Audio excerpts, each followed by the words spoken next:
क्यों ये नाम अगर वर्तमान सरकार से रिलेटेड है कि क्या, तो उसके पीछे का रीजन है कि क्या हुआ था। तो अक्सर ये होता है कि फिल्म की पहले कहानी लिखी जाती है, फिर उसके ऊपर एक एप्रोप्रिएट टाइटल ढूंढा जाता है। हमारे केस में उल्टा हुआ, सबसे पहले मीडिया के जरिए मुझे टाइटल मिला मोदी जी की बेटी, उसके ऊपर फिर हमने कहानी लिखी है। तो बात दरअसल 2014 में एक प्रेस कॉन्फ्रेंस थी मेरी तमिल फिल्म की चेन्नई के अंदर, और उस वक्त एक रिपोर्टर, आप तो बहुत वाकिफ होंगे ऐसे लोगों से जो कि जानबूझ के ऐसे नुकीले सवाल पूछते हैं आपसे। तो ऐसे ही मुझे एक सवाल पूछा कि आप गुजराती हैं, ऊपर से आप मोदी हैं, आप गांधीनगर से हैं, तो कहीं आप पीएम मोदी जी की कोई रिश्तेदार है क्या? कल उठ के हमें पता चला आप उनकी बेटी निकली तो हमें थोड़ा बच के रहना पड़ेगा आपसे। ऐसा उन्होंने सवाल किया मुझसे, और मैंने बहुत ही प्राउड के साथ उसका जवाब दिया कि जी हाँ, मैं मोदी जी की बेटी हूँ, और सिर्फ मैं ही नहीं, देश की हर बेटी मोदी जी की बेटी की तरह है। अब ये मैंने उनको जो जवाब दिया, दूसरे दिन उन महाशय ने वो हेडलाइन छाप दी, Avani Modi claims to be daughter of PM Narendra Modi, and overnight मैं मोदी जी की बेटी बन गई। वो मेरा जो फर्स्ट स्टेटमेंट था आधा, उसको उन्होंने बहुत ही अच्छे वो स्पाइस अप करके उनको आउट ऑफ प्रपोर्शन उनको फैला दिया हर जगह। हर एक न्यूज़ चैनल ने, हर एक न्यूज़ पोर्टल ने उसको कैरी किया, आप लोगों में से भी बहुत लोगों ने कैरी किया उसको। तो इस तरह मैं वो कंटिन्यूसली मेरे नाम के साथ मोदी जी की बेटी शब्द जुड़ गया। बात वहां तक बढ़ गई कि अगर मैं किसी दूसरे भी इवेंट में जाती हूँ तो हेडलाइन आती थी, मोदी जी की बेटी नजर आई इस फंक्शन में, मोदी जी की बेटी नजर आई यहाँ पार्टी में। तो ये चलता रहा मेरे साथ। तो मीडिया ने मुझे मोदी जी की बेटी बना दिया, और ये जो फिल्म की कहानी है वो इसी घटना से आगे बढ़ती है कि अगर एक लड़की रातों रात प्रधानमंत्री जी के साथ जस्ट बिकॉज उसका सरनेम मिलता है, उसकी वजह से फेमस हो जाती है मीडिया की देन से, फिर क्या होता है उसकी जिंदगी में। और पाकिस्तान में अगर कोई ऐसा होता क्या है, बहुत कम लोग हैं जो मीडिया में गॉसिप और न्यूज़ दोनों परोसा जाता है उसके बीच का फर्क नहीं समझते। कुछ लोग जो छोटे शहरों से होते हैं या जो मासूम लोग होते हैं, तो मीडिया का जो भी कहा है उनके लिए सच है, उनको लगता है टीवी पे आई है बात वो सच है, न्यूज़पेपर में छपा है तो वो सच है, उनको गॉसिप और न्यूज़ का फर्क नहीं पता होता। तो अगर ऐसे लोग इस गॉसिप को सच मान ले, इस अफवाह को सच मान ले, तो क्या होता है, ये हमारी फिल्म की कहानी है। दैट्स वाई ये पूरा जो फिल्म के अंदर जो चक्कर है, ये जो कंफ्यूजन है, वो सिर्फ नाम को लेके है, इसीलिए फिल्म का नाम मोदी जी की बेटी है। बहुत बड़ा एलाबोरेट करिए, इसके बाद सबके सवाल खत्म हो गए। पूरी उम्मीद है सारे आंसर मिल गए, आप चले।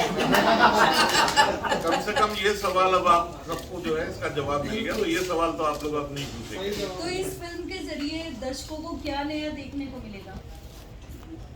ये कहानी जो है एक फिक्शन है, तो इसमें हमने जो एक मिस्टेकन आइडेंटिटी के ऊपर है, और जो नयापन है वो ये है सबसे पहले कि ये एक ओरिजिनल स्क्रिप्ट है, किसी से कॉपी नहीं की गई, कहीं से कोई इंस्पिरेशन नहीं है, तो डेफिनेटली पूरी फ्रेशनेस है। और नयापन ये है कि हम लोगों ने जो कॉमन इंसान है, चाहे वो पाकिस्तान में रहते हैं चाहे हिंदुस्तान में हम लोग रहते हैं, हम लोगों की क्या भावनाएं हैं एक दूसरे की तरफ, वो है, और एक कॉमिकल तरीके से पेश किया गया। सरकास्टिक है फिल्म डेफिनेटली, लेकिन जो हम लोग बॉर्डर पे जो जंग होती है, तो वो क्या उससे आपको मेरे को कुछ फर्क पड़ रहा है? हम लोग क्या हमदर्दी भी करते हैं, तो वॉर जो है वो पॉलिटिकल वॉर है, दो देशों के बीच में हमेशा होती रहती है। इंडिया पाकिस्तान का जब मैच होता है तो वो एक अपने आप जोशीला मैच होता है, सबको जोश होता है। हम पाकिस्तान की टीम से नफरत तो नहीं करते, पर ये जरूर चाहते हैं कि हिंदुस्तान जीत गया। तो इस कहानी में जो चीज है वो ये है कि हम लोग पाकिस्तान में जाके एक मैच खेल के आ रहे हैं, और वो मैच का जो कप्तान है वो ये बैठी है यहाँ पे, और उनके जो पाकिस्तान की टीम जो है वो विक्रम और पीतोबाश, तो ये लोग इनोसेंट टेररिस्ट हैं जिनको पता नहीं कि टेररिज्म क्या है, लेकिन टेररिस्ट बनना चाहते हैं। क्यों बनना चाहते हैं? क्योंकि कसाब ने कभी कुछ बहुत बड़ा किया था। अब उसके ऊपर कहानी नहीं बता रहा हूँ, चिंता मत करो, चिंता मत करो। जो गलत रास्ते पे भटक जाते हैं लोग, ये उनकी कहानी है, और उनको वो कैसे जो है एक सही तरीके से, हार्मनी के तरीके से उनको एक मैसेज मिलता है, how they come on the right track. एक और छोटी चीज है मैम, हम इस फिल्म में प्यार की बात कर रहे हैं, पर लड़का लड़की के प्यार के बियॉन्ड जो प्यार एग्जिस्ट करता है दुनिया में, हम उसके बियॉन्ड बात कर रहे हैं। तो एक कन्वेंशनल लव स्टोरी जैसा जो आपको हमेशा मिलती है फिल्मों में कि एक हीरो होगा एक हीरोइन होगी, वो नहीं है। वो नहीं है इस फिल्म में। कहीं आपको रोमांस, पेड़ के पीछे नाच गाना वो सब नहीं।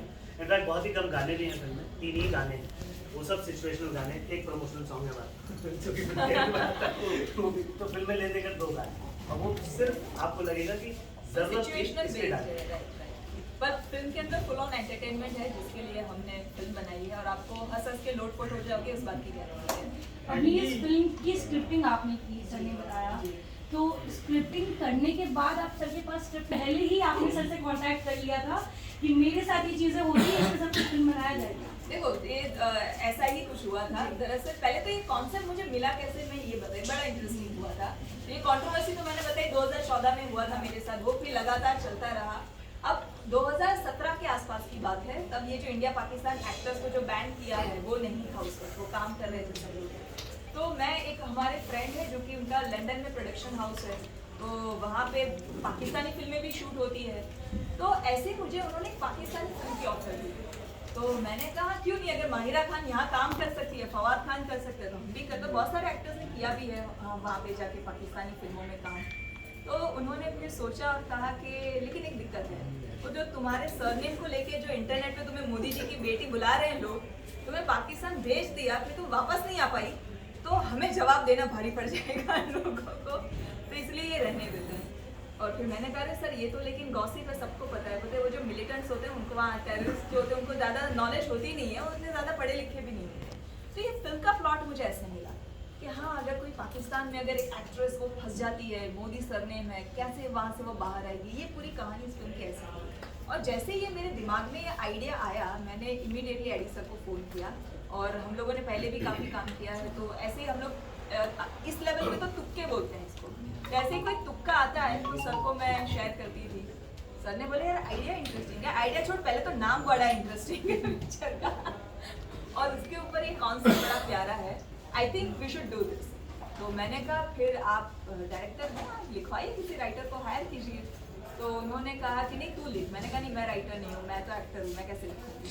फिर उन्होंने लिखवाया भी, 2-4 राइटर्स से सैम्पल सीन लिखवाए, उनको भी मज़ा नहीं आया, मुझे भी पसंद नहीं आया। तो उन्होंने एक्चुअली मुझे फोर्स करके राइटिंग करवाई, तूने ये सोचा है तो तू ही लिख पाएगा, तुझसे बेटर शायद कोई नहीं लिख पाएगा। तो मे भी कहीं ना कहीं मेरे अंदर ये हिडन पोटेंशियल था, लेकिन सर ने उसको पहचाना मुझसे पहले, और इनकी बदौलत आज मैं एज अ राइटर भी काम कर रही हूँ और एक अच्छी स्क्रिप्ट में लिख पाई हूँ।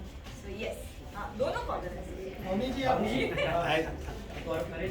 Thank you. यस, मेरे सवाल आपसे ये एक तो ट्रेलर में ही आप जब बोलते हैं कि कसाब जैसा नाम करना है, तो इसका नहीं थोड़ा ये अलग से मैसेज हो गया कि कसाब ने बहुत काम किया, तो सवाल आपसे दूसरा जी एडी सर आपसे ये कि अभी आप देख रहे हैं बहुत सारी फिल्में प्रमोशन, बड़ी बड़ी फिल्मों प्रमोशन हो रहे हैं बॉलीवुड की, साउथ की, और प्रमोशन करने के बाद वो चल ही नहीं पाते, लेकिन उसी बीच बहुत सारी कम बजट की फिल्में भी आ रही हैं, तो इसको आप किस तरह देखते हैं? आप जो पूछ रहे तो पहले तो फिल्म में वो कसाब जैसा नाम करना हम दोनों बोल रहे हैं, ठीक है, ये नहीं बोल रहे हैं। आप जैसे कोई चोर बनना चाहता है ना, इसके आइडल कौन है? चाल चोर है, समझ रहे? तो सिंपल है ना। वो क्या क्लैरिफाई किया गया फिल्म में कि कसाब हम खुद टेररिस्ट हैं, फिल्म में आप देख रहे हो कि टेररिस्ट का कैरेक्टर प्ले कर रहे ट्रेलर में ही पहले बताते हैं 2 टर्म, फिल्म तक तो दूर की बात है, उसके बाद बोलिए। तो आप ट्रेलर अगर देखें तो सबसे पहले आपको पता है कि इट इज ऑलरेडी सेइंग 2 डम टेररिस्ट।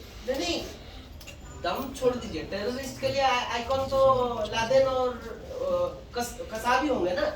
उनका वो प्रोफेशनल है ना, तो हर प्रोफेशन में अपने आइडल, जैसे हर क्रिकेटर को सचिन तेंदुलकर बनना है, हर पॉलिटिशियन को मोदी जी बनना है, तो हर टेररिस्ट को भी तो कसाब बनना है। हमारे देश में कितने बिजनेसमैन ने नीरव मोदी जी को भी आइडल माना और भाग रहे हैं। सर आप दोनों से सवाल है कि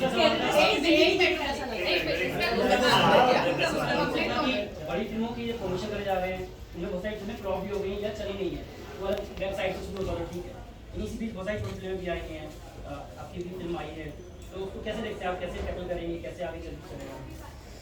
देखिए अब बहुत सी बड़ी फिल्में आई हैं नहीं चली, बहुत से बड़े स्टार्स की नहीं चली हैं, उसके लिए हम क्योंकि खुद फिल्म इंडस्ट्री को बिलोंग करते हैं तो वो हम लोगों को बहुत दुख पहुँचाता है, अफसोस है। लेकिन कहीं ना कहीं ये बात मानना पड़ेगा हमको और आप सबको और पब्लिक को कि आज पब्लिक जो है कुछ नया पन चाह रही है। हम लोग एक कोविड के दौर से गुजर चुके हैं, थिएटर्स बंद रहे हैं, अब जो कंटेंट है वो लोगों को मिल नहीं रहा। तो आई थिंक कहीं ना कहीं पब्लिक नया कंटेंट और ओरिजिनल कंटेंट का इंतजार कर रही थी, जो मैं दावे से कह सकता हूँ इस फिल्म में है और आपको मिलेगा वहाँ। अब थिएटर्स के अंदर आज ये भी सिचुएशन आ चुकी है कि OTT पे जो है हम लोगों को 2 साल में घर पे बैठा के वो आदत डाली। लेकिन अगर अब थिएटर्स खुले हैं और अगर पब्लिक वापस थिएटर में जाना शुरू करे और उनको एक अच्छा कंटेंट नहीं मिलता है तो जाहिर है उनका रिस्पांस जो है वो ये होता है कि भाई पैसा वसूल नहीं हुआ। तो अब मैं ये दावे से बोल रहा हूँ और मैं चाहूँगा पब्लिक जो है इस पिक्चर को जाए, इसको पसंद जरूर करेंगे वो, और वापस आते हुए हर एक के चेहरे पे मुस्कुराहट आपको मिलेगी और ये जरूर बोलेंगे वो पैसा वसूल। और आपने कहा कि मोदी जी की बेटी के रूप में आप जानी जा रही हैं और हर लड़की मोदी जी की बेटी है, तो क्या मूवी में महिलाओं के लिए भी मोदी जी ने बहुत सारा काम किया महिलाओं के लिए, क्या कुछ मैसेज आप लोगों ने मतलब देने का प्रयास? सर उनको रिप्रेजेंट करके वो सारे काम मैं पाकिस्तान में जाके करके आ रही हूँ तो फिल्म में 80% पाकिस्तान के अंदर है, लेकिन हाँ मोदी जी की बेटी वो एक सिंबलिक टाइटल है, वो रिप्रेजेंटेशन है देश की हर एक बेटियों का। तो मैंने फिल्म में भी यही कहा है और हमेशा यही कहती हूँ कि इस देश की हर वो बेटी जो कि साहसिक है, निडर है और जो सच का साथ दे रही है, जो अपने सपने पूरे करने के लिए हर एक परिस्थिति में वो मुकाबला कर रही है, वो हर बेटी मोदी जी की बेटी है। So this is the reason कि वो हर बेटी इतनी काबिल है कि उसको कहीं भी किसी भी देश में छोड़ दो वो अपने देश का नाम रोशन करे। मतलब मोदी जी हैं, आपके आइडियल लीडर मोदी जी हैं। हाँ बिल्कुल सबके ही है मेरे ख्याल तो हमारे देश का प्रधानमंत्री है भाई, तो क्या हम सबके हमने बनाया है उनको चुन के। आपने ये फिल्म पहले आप ये कह रहे हैं कि इस फिल्म में नया क्लेवर है, नई स्टोरी है, अभी तक कोई स्टोरी शायद ऐसी नहीं है, आपका कहना ये है। क्या आने वाली फिल्म में क्या यह पहले आ चुकी है उसमें आतंकवाद नहीं दिखाया गया, या कहीं फिल्म की कोई स्टोरी में कहीं पत्रकार कहीं ऐसी नहीं दिखाया गया, या कहीं ऐसी स्टोरी कहीं पाकिस्तान से जुड़ी हुई ना हो, नहीं दिखाई गई, सिर्फ एक नाम के लिए या पब्लिसिटी के लिए आपने ये सब चीजें? नहीं सर, मैं आपका जवाब क्योंकि मैंने लिखी है, मैं इसका आपको सही जवाब देती हूँ। हमने बहुत सारी भारत पाकिस्तान के ऊपर आतंकवाद को लेकर फिल्में देखी, बराबर। उस फिल्मों में उस फिल्म में फर्क क्या है मैं बता दूँ। हमने हमेशा पाकिस्तान को गालियां निकाली फिल्मों में, हैंडपंप उखाड़े हर फिल्मों में जाके, ठीक है, पाकिस्तान को बुरा भला कहा गया है। यहाँ पे ये फिल्म के अंदर पाकिस्तान को ना नीचा दिखाया गया है, ना किसी धर्म को, ना किसी कास्ट को नीचा दिखाया गया है। उल्टा पाकिस्तान और भारत को दोनों को मिलके आतंकवाद को कैसे खत्म करने के लिए आगे आना चाहिए, ये बात कही गई है, ठीक है। दूसरी बात जो आप कह रहे हैं कि और इसमें क्या नयापन है, हमने जब भी पाकिस्तान और भारत की बात आती है तो जितनी भी फिल्में हमने देखी है ना, उसमें जो परसेप्शन देखा है वो या तो पॉलिटिकल परसेप्शन देखते हैं फिल्मों के अंदर, या तो आर्मी का परसेप्शन होता है, या तो फिर जो होता है वो हमारा टेररिस्ट का परसेप्शन होता है। जितनी भी फिल्में आई है, जैसे आप पूरी मान लो फॉर एग्जांपल, वो तो जगह सत्य घटना पे आधारित थी, लेकिन परसेप्शन जो हमें दिखाया जाता है वो यही होता है। पहली बार एक फिल्म के अंदर कॉमन मैन का परसेप्शन दिखाया गया है कि आप जैसे हम जैसे लोग जो कि घर में टीवी पे बैठ के न्यूज पढ़ते हैं, अखबार में न्यूज पढ़ते हैं, वो क्या सोचते हैं पाकिस्तान के बारे में, वो क्या सोचते हैं आतंकवाद के बारे में, ये कॉमन मैन का परसेप्शन पहली बार फिल्म में दिखा। सोचता कॉमन मैन किस तरह के सोचता है, आपने क्या देखा, क्या सोचता है आप इस फिल्म के माध्यम से? आपने कहा कि कॉमन मैन वो जानने के लिए आपको पिक्चर देखनी पड़ेगी, उसके लिए आपको पिक्चर देखनी पड़ेगी। Sir, my name is Akash Chaudhary, I am from filmmaker.com। मेरा सवाल आप लोगों से, आपने अभी जी आपने कहा कि 80% फिल्म पाकिस्तान में शूट की गई है, तो क्या ये पाकिस्तान कहानी पाकिस्तान बनाया गया है पाकिस्तान हाँ जी मेरा वही मतलब कि पाकिस्तान में जो शूट की गई, मतलब आपने पाकिस्तान का सेट क्रिएट किया, तो आपने उसको ऑथेंटिसिटी को डेवलप करने के लिए क्या रिसर्च की, क्या आपको कठिनाइयाँ आई? मतलब आई नो कि वो थोड़ा बहुत इंडिया से रिलेटेड होता है, but to make it look differentiate between India and Pakistan, क्या ऑथेंटिसिटी आपने क्या रिसर्च की, मैं वो जानना चाहता हूँ। उसमें तो बहुत ही मेहनत का काम है, क्योंकि हर फिल्म की स्क्रिप्ट को बैलेंस करने के लिए आपको उसकी लोकेशंस को ऑथेंटिकली देखना पड़ता है। तो एक डायरेक्टर, एक डीओपी जो है लोकेशन हंटिंग पे निकलता है। तो हम लोगों ने सब वो चीजें पहले ही की। विद तो रेफरेंस, ऐसा तो नहीं होगा कि मतलब विद रेफरेंस कोई भी नहीं करना। टोटल रेफरेंसिंग के साथ रेफरेंसिंग करने के बाद वैसी लोकेशन हिंदुस्तान में ढूंढनी चाहती है। और बहुत सी चीजें जो सेट्स के ऊपर जो पाकिस्तान के कल्चर के साथ उनका पहनावा, उनका पहनावा और बोलने का तरीका। नीतोबा विक्रम ने अपने एक्सेंट पे भी बहुत मेहनत की है। फिल्म में वो जिस तरीके से बोलते हैं, तो वो पाकिस्तान ऑक्यूपाइड कश्मीर की जो एक्सेंट होती है वो लाने के लिए दोनों ने मेहनत की है। आर्ट डायरेक्टर, प्रोडक्शन की टीम, सब लोगों ने काफी मतलब हम लोगों ने काफी आर्ट डायरेक्शन के अंदर जो है और जो प्रॉप्स है वो स्पेशली रिसर्च करके बनवाए और वो हम अपने साथ देखेंगे। इसकी सारी शूटिंग हिमाचल में मनाली में हुई है और मनाली की ऐसी जगहों के ऊपर जहाँ शायद पहले कुछ फिल्में बनी भी नहीं थी, वो भी लोकेशन और टोटल। गाड़ी वाड़ी नहीं जाते, हम लोग को पैदल 2-2 घंटा चल के जाना पड़ता था। ये पॉइंट ये जरूर बताते हैं हमेशा और मुझे ही डांट पड़वाते हैं। बताइए। तो ये भी हुआ है। जैसे आप अगर फिल्म में ट्रेलर में भी देखेंगे, आप देखेंगे कि जीतो, मैंने और अम्मी ने एक ही कपड़ा पहना। हाँ तो छोटी सी बात है जी, लेकिन तैयारी इस हिसाब की थी कि हम अगर 30 दिन वहाँ शूट कर रहे हैं और ये एक जर्नी पे निकले, तो जाहिर सी बात है इनके कपड़े चेंज नहीं हो सकते, क्योंकि ये लोग जंगल में जा रहे हैं, लंबे रास्ते पे जा रहे हैं, जर्नी है, तो इनके कपड़े वही रहे। और उस तरीके की करीबन 3 से 4 जोड़े तैयारी करके लेकर गए कि भाई आपको शूट तो 30 दिन करना है, भले ही आपकी जर्नी आप दिखा रहे हो हफ्ते भर ट्रैवल। तो वो तैयारियाँ हुई हैं, मतलब एक छोटी सी बात है। और वहाँ पे क्या जो फिल्म के अंदर पाकिस्तान के ऐसे कोई वो नहीं दिखाए हैं, पर जो कि वहाँ की स्ट्रीट्स होती है, पाकिस्तान ऑक्यूपाइड कश्मीर के जो छोटे ढाबे होते हैं, छोटे जो होटल जैसा होता है, वो सारा तो दिखाए। तो वो वहाँ पे कैसे होता है, पहाड़ों में वो लोग कैसे रहते हैं, वो सारा रिक्रिएट किया। तो सर ये टू डम terrorist is not the first time कि बॉलीवुड में ऐसा दिखाया जा रहा है, ये पहले भी हो चुका है। तो आई होप कि ये अलग होगा, क्योंकि मैंने आपकी फिल्म के ट्रेलर में कटाक्ष देखे हैं, मोदी जी चाय से रिलेटेड है, कसाब से रिलेटेड है, तो ये काफ़ी अच्छे कटाक्ष है मतलब। और आपकी एक्टिंग तो आपको हंसी आई कि नहीं, ये बताइए। डेफिनेटली मुझे तो ट्रेलर काफ़ी पसंद आया। तो फिल्म में आपको 100% उसका 10 मल्टीप्लाई times। 20 होगा वहाँ हाँ, पे। तो बस यही मैं आपसे उम्मीद करना चाहता हूँ, क्या टू भाई, डम जी मुझे ऐसा लगता है जी कोई भी आतंकवाद अगर कर रहा है और आतंकवादी बन रहा है, वो डम है। क्योंकि अगर कोई इंटेलिजेंट इंसान है वो टेररिस्ट तो नहीं बनेगा। एग्जैक्टली। तो ये फिल्म सटायर है। सटायर में हम डम टेररिस्ट बने हैं, but we are basically representing the terrorist mindset. That dumb mindset. Yes, ji thank you you. are dumb. If you are a terrorist, then you are dumb. Exactly.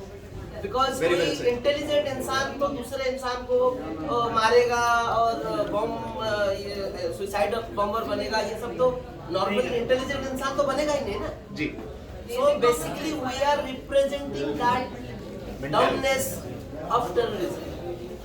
Thank you sir. Thank you. अब एक photo shoot कर लेते हैं।